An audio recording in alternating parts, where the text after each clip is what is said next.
Hello po, magandang araw. Ako po si Marilyn Fernandez at ako ay mula sa Pan Pacific Business School. Compassion. Ano nga ba ang compassion? Para sa akin, ang compassion ay pagpapakita ng awa o pakikiramay sa mga tao. Hindi lamang sa mga tao, ngunit pati na rin sa ating kapaligiran. Halimbawa ng compassion, kapag tayo ay nakakita ng mga tao na nahihirapan sa kanilang pang-araw-araw na buhay, mga taong nahihirapan sa sitwasyon ng kanilang pamilya, o mga taong nahihirapan sa kanilang mental health. Tayo ay nakakaramdam ng awa, at pag tayo ay nakaramdam ng awa, sila ay gusto nating tulungan. Gusto nating gumawa ng bagay o ng aksyon upang maibsan ang kanilang nararamdaman. Ngunit, merong mga tao na natatakot magbigay ng tulong para sa iba. Ako po ay naglalakas ng loob upang matulungan ang ibang tao. Para sa akin kasi, ang compassion hindi lamang pagpapakita ng awa o ng lungkot, ngunit ito ay may kasamang gawa. Ito po ay may kasamang pagtulong sa kanila, pag-iisip o paghahanap ng solusyon upang maibsan ang kanilang mga nararamdaman. Ako po kasi mismo, ako po ay nararamdaman din mismo ang kanilang nararamdaman dahil hindi lamang ako naaawa sa kanila, ngunit ako mismo ay naranasan ko ang kanilang mga naranasan. Kung kaya ganun din kalaki ang gusto kong maitulong para sa kanila. Paano ba ako makakatulong para sa kanila? Unang-una, ang pagbibigay po ng advice sa kanila o pagsasabi ng mga magagandang salita. Dahil kahit papaano, ang advice ko ay nakakatulong din upang maibsan ang ating kalungkutan o ang ating mga nararamdaman. Pangalawa, ito na yung pagsasagawa. Ito na yung gumagawa na tayo ng paraan, hindi lamang sa pamamagitan ng salita. Etong paggawa ng paraan, hindi ito sa pagiging makasarili. Etong pagtulong ko ay para sa lahat ng tao. Ang pangalawa natin gagawin upang matulungan sila ay ang pagpuputol o pagtapos ng tinatawag nila na stigma.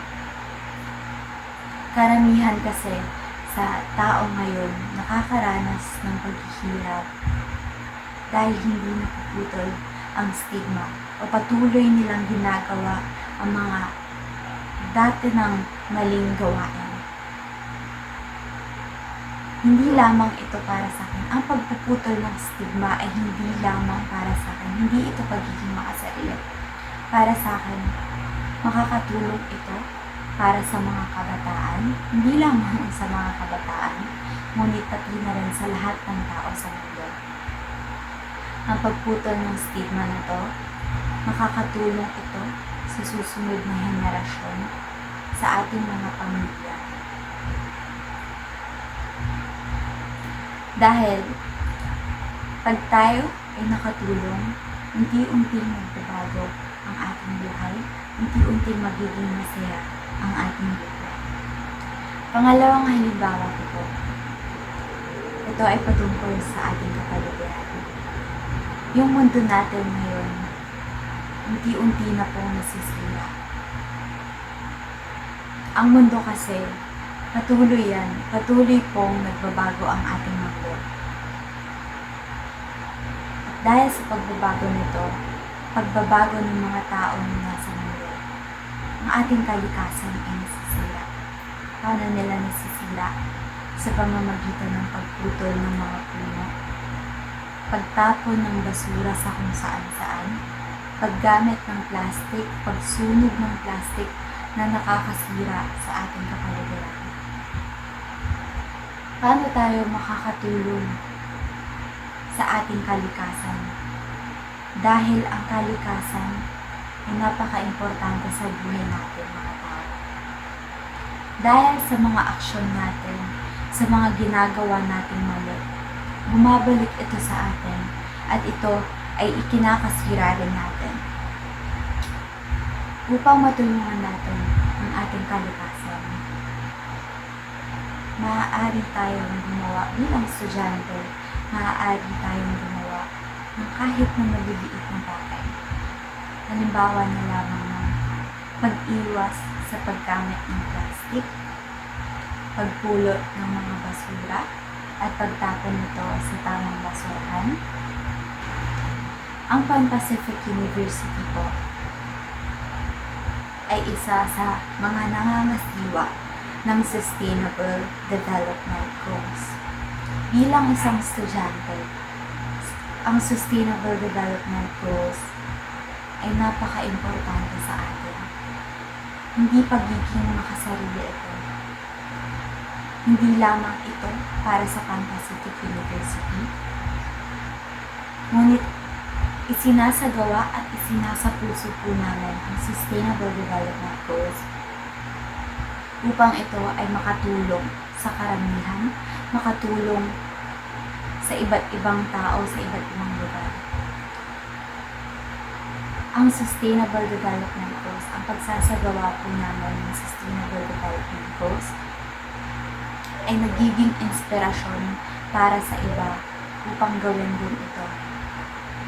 Dahil mayroong isa, dalawa, 10 o 100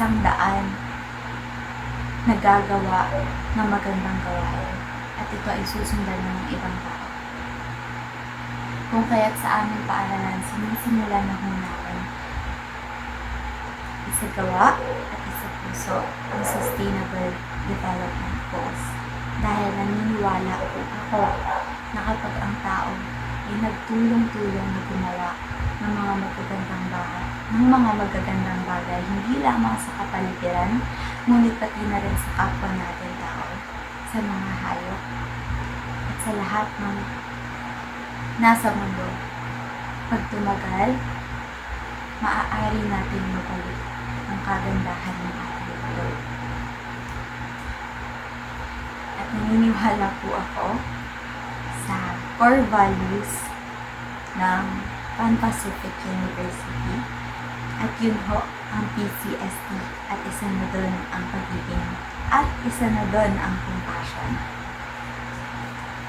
And ulitin ko, ako po si Marilyn Fernandez at ako po ay mula sa kurso na Tourism Management. And I am proud to say, we are Pan Pacifics.